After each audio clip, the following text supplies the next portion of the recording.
स्वागत है दोस्तों हिंदी साहित्य के प्रैक्टिस सेट में। इस प्रैक्टिस सेट के माध्यम से आप अपना सेल्फ टेस्ट स्वमूल्यांकन कर लीजिए और देखिए कि आपको कितने प्रश्नों के उत्तर ज्ञात हैं। सबसे पहला प्रश्न है, हालावाद के प्रवर्तक का क्या नाम है? हालावाद एक काव्यधारा रही हिंदी में, जिसके प्रवर्तक कौन हैं? नरेंद्र शर्मा, रामेश्वर शुक्ल अंचल, जगदीश गुप्त, हरिवंश राय बच्चन। तो इसका सही उत्तर है हरिवंश राय बच्चन। हरिवंश राय बच्चन जी के बारे में महत्वपूर्ण तथ्य जानिए कि 1907 में इनका जन्म हुआ था। इनको हिंदी का बायरन भी कहा जाता है, ठीक। और दूसरा एक और नाम इसी ऑप्शन में है, रामेश्वर शुक्ल अंचल। ये हिंदी में मांसलवाद के प्रवर्तक कहे जाते हैं। तो इसके साथ ये भी तथ्य आप ध्यान रखिएगा।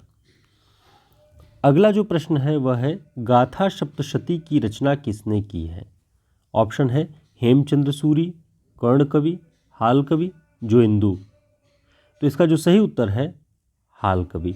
हाल कवि की रचना है गाथा सप्तशती। और इसके साथ ये भी जानिए कि जोइंदू की जो रचना है, दो रचनाएं परमात्मा प्रकाश और योग सार, दो रचनाएं इनकी प्रसिद्ध हैं। तो गाथा सप्तशती हाल कवि, जोइंदू की परमात्मा प्रकाश और योग सार। अगला प्रश्न है, अंधाधुंध मच्यों सब देसा, मानहु राजा रहत विदेशा। भारतेंदु की किस रचना की पंक्ति है? ऑप्शन है भारत दुर्दशा, भारत जननी, अंधेर नगरी, पाखंड विडंबन। तो इसका जो सही उत्तर है अंधेर नगरी। अंधेर नगरी के बारे में जानिए कि ये प्रहसन कोट का नाटक है। ये प्रहसन है और 1881 में इसकी रचना हुई, यानी इसका प्रकाशन हुआ। तो ये आपको इसके साथ ध्यान रखना है। अगला प्रश्न है, भाषा के जादूगर के रूप में कौन विख्यात है? भाषा के जादूगर के रूप में कौन विख्यात है? ऑप्शन शिवपूजन सहाय, बेचन शर्मा उग्र, जैनेन्द्र, यशपाल। तो इसका जो सही उत्तर है शिवपूजन सहाय। शिवपूजन सहाय को भाषा का जादूगर कहा जाता है। अगला प्रश्न है, दुख की पिछली रजनी बीच, विकसता सुख का नवल प्रभात। ये पंक्तियां कामायनी के किस सर्ग की हैं? ऑप्शन है आशा, श्रद्धा, ईड़ा, आनंद। तो इसका जो सही उत्तर है वह है श्रद्धा। यह श्रद्धा सर्ग की पंक्ति है कामायनी से।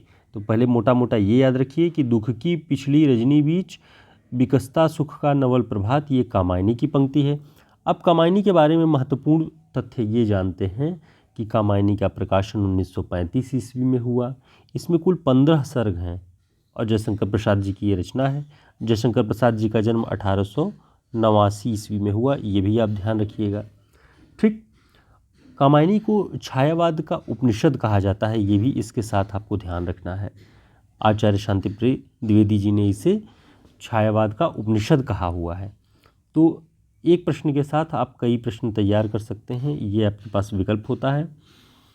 अगला प्रश्न है, छायावाद का सर्वप्रथम प्रयोग किस आलोचक ने किया? छायावाद शब्द का सर्वप्रथम प्रयोग किस आलोचक ने किया? ऑप्शन है मुकुटधर पांडे, आचार्य रामचंद्र शुक्ल, हजारी प्रसाद द्विवेदी, नामवर सिंह।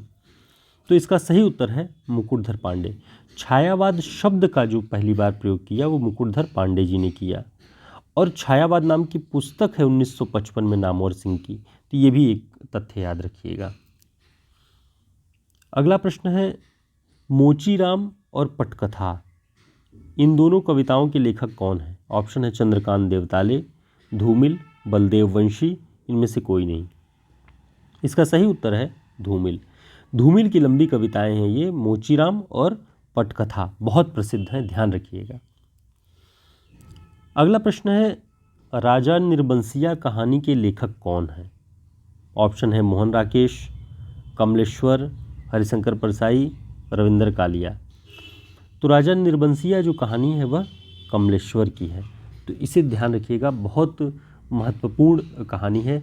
इसके अलावा इनकी जो कहानियाँ हैं, कस्बे का आदमी, खोई हुई दिशाएं, खोई हुई दिशाएं अलग अलग पाठ्यक्रमों में असिस्टेंट प्रोफेसर की परीक्षाओं में लगी हुई है मध्य प्रदेश के। तो कमलेश्वर जी का राजा निर्बंसिया, कस्बे का आदमी, खोई हुई दिशाएं, मांस का दरिया, आज़ादी मुबारक, तो ये प्रसिद्ध कहानी संग्रह इनके हैं।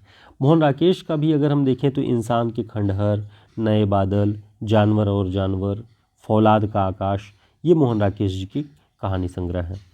तो आप इन्हें याद कर सकते हैं यहाँ से नोट करके। अगला प्रश्न है, सर्वेश्वर दयाल सक्सेना की कृति नहीं है।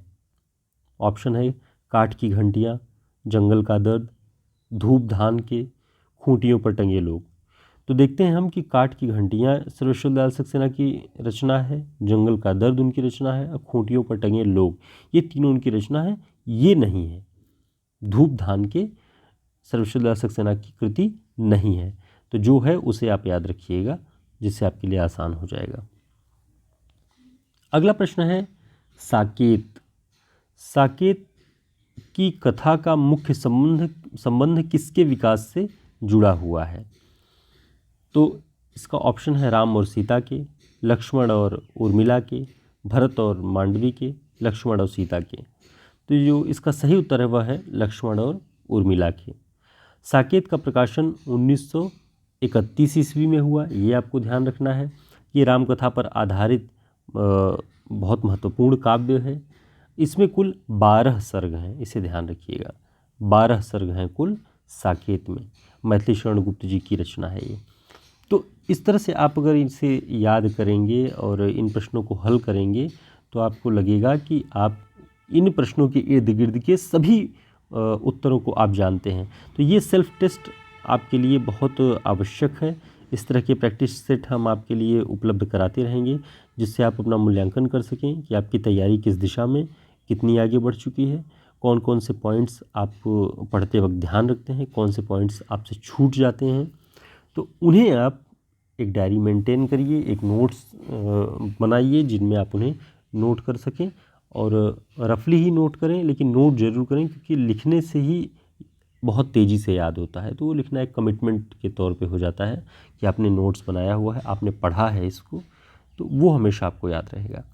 फिर एक नए प्रैक्टिस सेट में मिलते हैं, तब तक के लिए नमस्कार, धन्यवाद। चैनल को सब्सक्राइब कर लीजिए, वीडियो को लाइक कर दीजिएगा, और हमारे टेलीग्राम और व्हाट्सएप ग्रुप से ज़रूर जुड़िए, जिसका लिंक आपको डिस्क्रिप्शन बॉक्स में मिल जाएगा। धन्यवाद।